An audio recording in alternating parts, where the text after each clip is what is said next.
Hey guys, this is Toby Younis of Garage Prospecting, and I mentioned in my last show that I was planning to assemble a portable power supply so that we could take our new Frontier sluice out into the field and use it. And so I wanted you to see some of the components that I've selected. So this all comes from Amazon, and I will add them as a list in our Amazon store. So in case you guys want to do the same thing. I started with this, a 50 caliber ammo can. Now the ammo cans that I grew up with, of course, in the military were metal, but these would hold 50 caliber rounds. But I felt it was big enough for what I wanted to do. This is the battery I'm going to use. It's a LiPo, a lithium phosphorus oxide battery. This particular battery is 12 volts and 20 amp hours. That should be plenty enough time to get through, a couple of runs at least. If you ran it, because the bilge pump just doesn't draw that much amperage. Now these two kits right here are the wires that are going to go, these are going to be the plugs that go on the end of the case that we'll plug things into. There's one for the output, and then there's one for the input. And let me show you what's the input. So this connects right there, that's the external connector, and that's a 20 amp charger that I have. So the charger is not going to be in the box because I'll be using it for other equipment as well.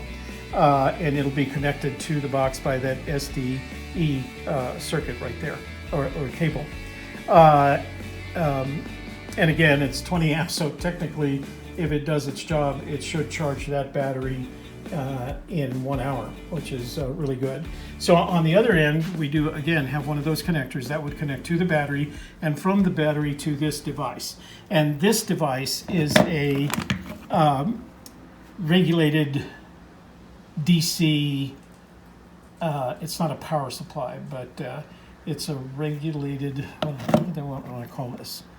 Well, it's a regulator, a voltage regulator, and it'll allow me to regulate the voltage between 1 and 12 volts. And the reason I do that is that enables me to control the performance of the bilge pump. And it's a standard 1100 gallon per hour 12 volt bilge pump. You connect it with a 1 1/8 inch white or black hose, and we'll connect that through an external connection as well. And that's, of course, what goes in the bucket and pushes the water through to the sluice. So this is pretty much everything short of some connectors. I tried to get pieces that already had their connectors on them in order to make it easy to assemble.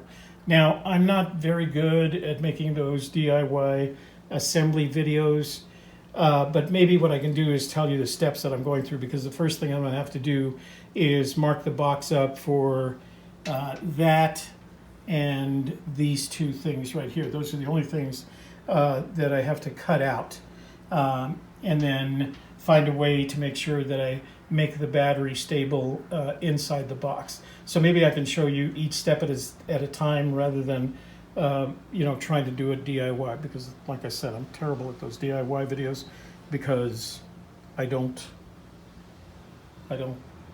do it in one try. I'll end up having to buy 3 of these boxes before I get it right. So one last time, let's close with 50 caliber ammo box, a 12 volt, 20 amp hour LiPo battery, connectors to the outside world that eventually is a connector for the bilge pump, but it will go through that as well. So that's the voltage regulator, the DC voltage regulator that controls the speed of the water that the bilge pump is going to pump out. And then, of course, this is the connector to this external connector to the 20 amp charger. Okay, so that's where I'm going with it, and I thought you guys would like to see it. Like I said, I'll try to update you with how I'm making progress. All right, thanks for watching.